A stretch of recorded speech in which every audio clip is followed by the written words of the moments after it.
जी अस्सलाम वालेकुम उस्मा, कैसी हैं? वालेकुम सलाम, बिल्कुल ठीक है सर। अच्छा, आप करियर की शुरुआत आपने कैसे की? देखो, मेरी करियर की शुरुआत अगर मैं कहूँ तो वैसे तो 2002 में हुई थी, जब जियो में मैं हायर हुई थी।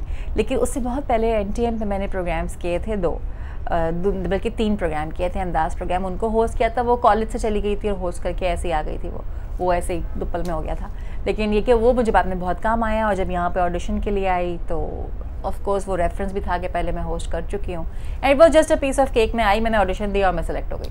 अच्छा, कब से कब तक? 2002 से फिर कब तक? 2002 से मैंने 5 तक एंकरिंग की है, 2005 तक, तो 2.5 साल ही एंकरिंग की है। लेकिन न जाने क्यों आज तक लोग मुझे न्यूज़ एंकर्स के नाम से ही जानते हैं, न्यूज़ एंकर ही कहते हैं। बट ये कि उसके बाद मैंने प्रोडक्शंस किए हैं, मैंने प्रोग्राम्स होस्ट किए हैं। लेकिन आई थिंक उस ज़माने में, क्योंकि वो 2-2.5 साल वो थे कि जब एक ही चैनल था और उस पर एक ही फीमेल एंकर थी, तो शायद इसलिए लोगों को आज तक मैं एज एन एंकर ही याद हूँ। साथी एंकर्स आपके जो कौन से थे जिनके साथ काम करके बहुत अच्छा लगा हो? मेरे साथी एंकर्स 3 ही थे, जावेद इकबाल, सऊद ज़फ़र और याया हुसैनी। कुछ टाइम के लिए अर्शद ज़ैदी ने भी ज्वाइन किया था मुझे।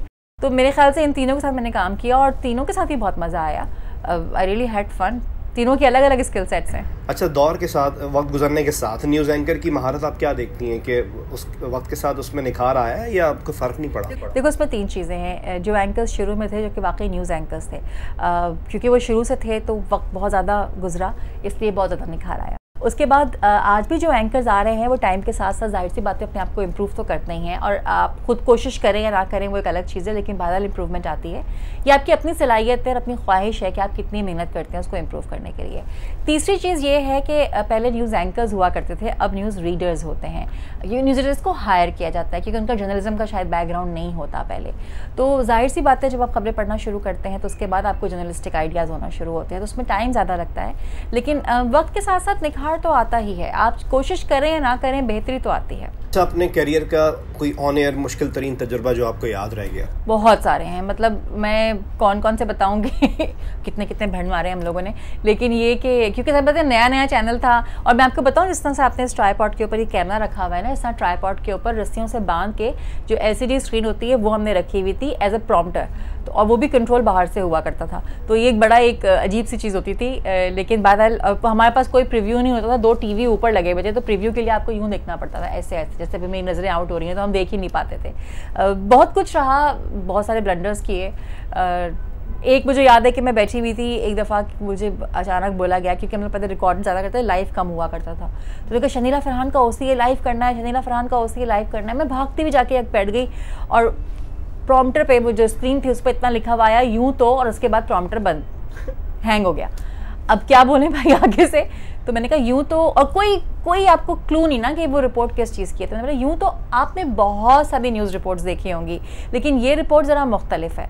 इस रिपोर्ट में है क्या, ये हम आपको नहीं बताएंगे, शनीला फरहान आपको बताएंगे, ये कह के उसके बाद जो है वो, एक बार मैं खबरें पढ़ रही थी तो रेहान हमारा प्रोड्यूसर था, पता नहीं रेहान था या जाहिद मजहर था, दोनों में से कोई एक था। तो वो खबर पढ़ते पढ़ते अंदाज़ा हुआ कि विजुअल्स कम है और ख़बर लंबी है। तो रेहान या जाहिद जो भी थे, उन्होंने आके मेरे कान में कहा कि उस्मा, हम जब आपके विजुअल्स ख़त्म होंगे तो हम दोबारा OC पे आएंगे और फिर अगला OC दोबारा करेंगे।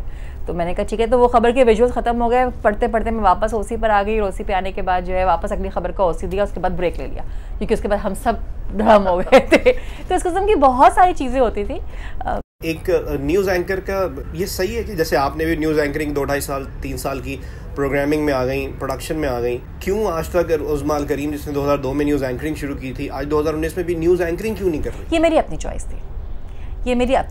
क्योंकि जब मैंने 2005 में न्यूज़ एंकरिंग छोड़ी तो मैं ऑफ कोर्स उस वक्त हम दुबई से ऑन एयर होते थे, तो मेरी अम्मी की तबीयत बहुत ख़राब थी जो कराची में थी, तो I had to move, and I am so grateful to all my seniors, to the management, उन्होंने इस चीज़ को अंडरस्टैंड किया और उन्होंने कहा कि रिया वापस आ जाए। हालांकि उसके बाद 8 महीने तक सिर्फ लड़कों ने खबरें पढ़ी थी, कोई फीमेल एंकर नहीं थी। तो एक तो ये, दूसरी बात ये कि मुझे ऐसा लगता है कि अपने पीक टाइम पे स्क्रीन ख़ास तौर से आपको छोड़ते रहना चाहिए। आप जब न्यूज़ एंकरिंग के पीक पे हो तो छोड़ दें, आप जब होस्टिंग के पीक पे हो तो छोड़ दें। तो हमेशा लोग आपको अच्छे नाम से याद रखते हैं। लोग आपसे पूछते हैं कि आप आती क्यों नहीं है, इसके बजाय से कि लोग आपसे पूछे कि आप जाती क्यों नहीं है। तो एक तो ये चीज़ है, लेकिन थोड़ी डिमांड, और इसकी वजह यह है कि स्क्रीन की अपनी एक डिमांड होती है, एक टाइम होता है, और वो सही या गलत एक अलग डिबेट है, लेकिन बहरहाल ये फैक्ट है। तो मेरे ख्याल से उसको समझते हुए आपको आहिस्ता आहिस्ता खुद पीछे हट जाना चाहिए। अच्छा, हालिया दौर में जो अभी करंट लॉट है उसमें पसंदीदा न्यूज़ एंकर कौन है? यार सब अपनी अपनी जगह अच्छे हैं। अब तुम मेरी लड़ाई करवाओगे किसी ना किसी से, सारे मुझे आपा बुलाते हैं, तो वो ये कि सारे अच्छे हैं, बहुत ही मैंने कोई। अच्छा, सबसे बुरा कौन है?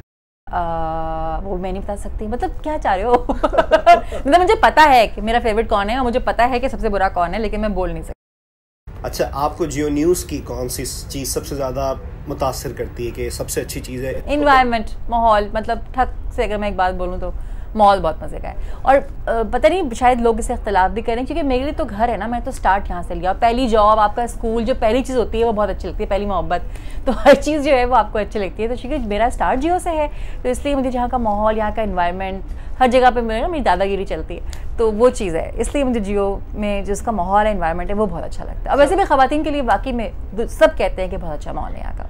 अच्छा, न्यूज़ एंकर्स के कुछ हो जाते हैं, गलतियाँ हो जाती हैं, बड़ी मशहूर भी हो जाती हैं। जैसे वो एक एंकर वफाकी वज़ीर पीटर विलियम पड़ गए, वफाकी वज़ीर पेट्रोलियम, तो बाहर की दुनिया समझ नहीं पाती ये उसकी नाअहली होती है या हो जाता है? नहीं, हो जाता है। देखो, हम जिस भी कैपेसिटी में काम करते हैं, हम इंसान हैं ना, तो गलतियाँ तो होती हैं। कोई मशीन्स भी यहाँ तो रुक जाती हैं, तो गलतियाँ होती हैं, इतना मार्जिन देना चाहिए। लेकिन ये अगर गलती है तो ठीक है, लेकिन अगर ये आपकी नाअहली है तो उस पर सवाल ज़रूर उठेगा। आप उसे मान लें, डिफेंड ना करें, आप मान लें। एक और भी बहुत बड़ी गलती हुई थी, तो मैंने उस एंकर से भी यही कहा था कि उसको डिफेंड ना करो, बोलो कि हाँ मुझसे गलती हुई है और मैं माफ़ी चाहता हूँ। जिन देखने वालों को ऐसी बातें हर्ट हुआ है, उर्दू है हमारी, हमें पता होनी चाहिए, लोग हमसे एक्सपेक्ट यही करते हैं, लेकिन ये कि हम इंसान हैं, हमें हर चीज़ नहीं पता होती। हम कोशिश करते हैं और कोशिश करेंगे और बेहतर जाने की। गलतियाँ हो जाती हैं और आई थिंक उनको दरगुजर करना चाहिए। अच्छा, नए आने वाले जो लोग न्यूज़ एंकरिंग, न्यूज़ प्रोडक्शन में आना चाहते हैं, उनको कोई पैगाम देना चाहती हैं? यार बस पढ़ें, प्लीज़ खुदा के लिए पढ़ें, ठीक है? वक्त लगाएं। आप जिस चीज़ पे काम कर रहे हैं ये आपकी जॉब तो है, लेकिन ये आपका काम है, आपने इसमें एक्सेल करना है, और एक्सेल करने के लिए आपको उसका इल्म होना चाहिए। मैंने जर्नलिज्म नहीं पढ़ी, ठीक है, लेकिन जब मैं इस फील्ड में आई तो उसके बाद मैंने मास कॉम की, IR की किताबें उठा के जो कोर्सेज पढ़ाए जाते हैं उनको पढ़ा, क्योंकि मैकेनिक और इंजीनियर दोनों काम तो एक ही करते हैं ना, फ़र्क थ्योरी का है दोनों में, ठीक है? मौलवी और स्कॉलर दोनों में फ़र्क थ्योरी का है, तो इस थ्योरी को प्लीज़ मिस आउट मत कीजिए, ये करते रहिए, यही आपको एक्सेल करेगा। अच्छा, 2002 में जब एयरवाइड न्यूज़ और जियो न्यूज़ आ रहा था, तो उस वक्त तो ज़ाहिर बात है मास कॉम और इस सब्जेक्ट्स के स्टूडेंट्स नहीं मिलते थे। आपने खुद भी, आप कह रही हैं आपकी उस रिस्पेक्टिव स्टडीज़ वो नहीं थी, तो अब क्यों लाजिम करार दे दी गई है? ये क्या ज़रूरी है वाकई? देखो, उस वक्त आपको अच्छे पढ़ने वाले चाहिए थे। ARY जो है वो 2003 के आखिर में शायद आया था, 2004 में आया था। जियो ऑफ कोर्स पहले था, तो उस वक्त आपको अपनी स्क्रीन पे बेस्ट लोग चाहिए होते हैं, और बेस्ट लोग से मतलब ये नहीं होता कि वो लोग बेस्ट है, जिस कैपेसिटी में वो काम कर रहे हैं ना, वो कैपेसिटी बेस्ट हो, उनका वो परफॉर्मेंस बेस्ट। जैसे बोलने वाले लोग आपको चाहिए, जो अच्छा बोल सकें, जो स्क्रीन को समझ सकें। वो कहते हैं ना, गाने में कहते हैं कि सुर आपको सिखाए जा सकते हैं, ताल सिखाई नहीं जा सकती। बिल्कुल इसी तरह जब आप कैमरे के सामने होते हैं तो आपको बोलना सब सिखाया जा सकता है, आई कांटेक्ट नहीं सिखाया जा सकता, वो या होता है या नहीं होता। तो उस टाइम पे आपको वो लोग चाहिए थे जिनका आई कांटेक्ट हो, जो कि बात डिलीवर कर सकें, एक डिसेंसी मेंटेन हो सके।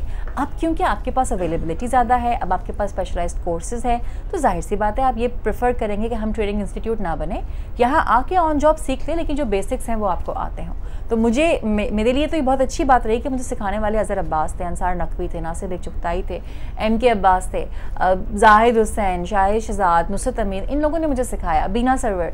तो मेरे लिए तो एक बहुत ही अच्छी बात रही, लेकिन जाहिर सी बात है अब आप हर वक्त तो ये लोग नहीं सिखा सकते, तो इसलिए अब थोड़ा बहुत आप पढ़कर आए ज़्यादा बेहतर है। अच्छा, कहते हैं न्यूज़ एंकर्स का सैलरी पैकेज बड़ा ज़बरदस्त होता है, क्या ये सच है? होता है, अच्छा होता है, लेकिन जब शुरू करते हैं तब नहीं होता। आप अगर डॉक्टर बनने हैं, आप अभी नए डॉक्टर बने हैं, तो जाहिर सी बात है आपको कम तनख्वाह पर ही ज्वाइन करना पड़ेगा। आप जितना एक्सेल करते जाएंगे, जितना अपनी वैल्यू बढ़ाते जाएंगे, उतनी आपकी सैलरी बढ़ती जाएगी। चाहे आप इंजीनियर हों, चाहे आप डॉक्टर हों, आप सर्जन बन जाएँ, आप लॉ में चले जाएँ, आप कुछ भी करें, जितना आप एक्सेल करते जाते हैं उतनी आपकी ऑफकोर्स इनकम बढ़ती जाती है। मैंने 15,000 रुपये पर ज्वाइन किया था, और अच्छा मेरे ख्याल से आपने भी कोई कम चीज़ पर ज्वाइन किया होगा, आई एम श्योर। लेकिन ये कि आहिस्ता आहिस्ता आप बढ़ते हैं तो बढ़ते चले जाते हैं फिर। और ये सिर्फ न्यूज़ एंकरिंग के लिए नहीं है, ये हर फील्ड के लिए होता है। बहुत ज़बरदस्त न्यूज़ रिपोर्ट्स हम आपकी देख रहे हैं आजकल रियाज एंडी के साथ, और बहुत अहम खिदमात जियो न्यूज़ के लिए सर अंजाम दे रही हैं आप। इसके अलावा भी बाकायदा कोई न्यूज़ शो, न्यूज़ प्रोग्राम शुरू क्यों नहीं करती? मेरे ख्याल से प्रोग्राम बहुत लोग कर रहे हैं, हमें थोड़ा अलग करना चाहिए। और प्रोग्राम में फिर आप स्पेसिफिक हो जाते हैं, आप एक ही चीज़ के ऊपर फोकस कर रहे होते हैं, फिर उसमें लिमिटेशंस आ जाती हैं कि प्रोग्राम की थीम ये है तो आप उससे बाहर नहीं निकल सकते। इस वक्त मैं सोशल इश्यूज़ के ऊपर भी न्यूज़ रिपोर्टिंग कर रही हूँ, इस वक्त मैं टूरिज़्म के ऊपर मैंने और रियाज ने एक सीरीज़ शुरू की है, वो कर रहे हैं। तो मैं अपनी मर्ज़ी की चीज़ें करती हूँ और मेरे ख्याल से वंस अ जर्नलिस्ट नशा है ना जर्नलिज्म और फील्ड जर्नलिज्म, तो मैं वो छोड़ना नहीं चाहती। सर बहुत बहुत शुक्रिया उस्मा अल करीम, अपना वक्त देने के लिए बहुत बहुत मेहरबानी। Hi, this is Amna Shah. If you like this video, subscribe to this channel.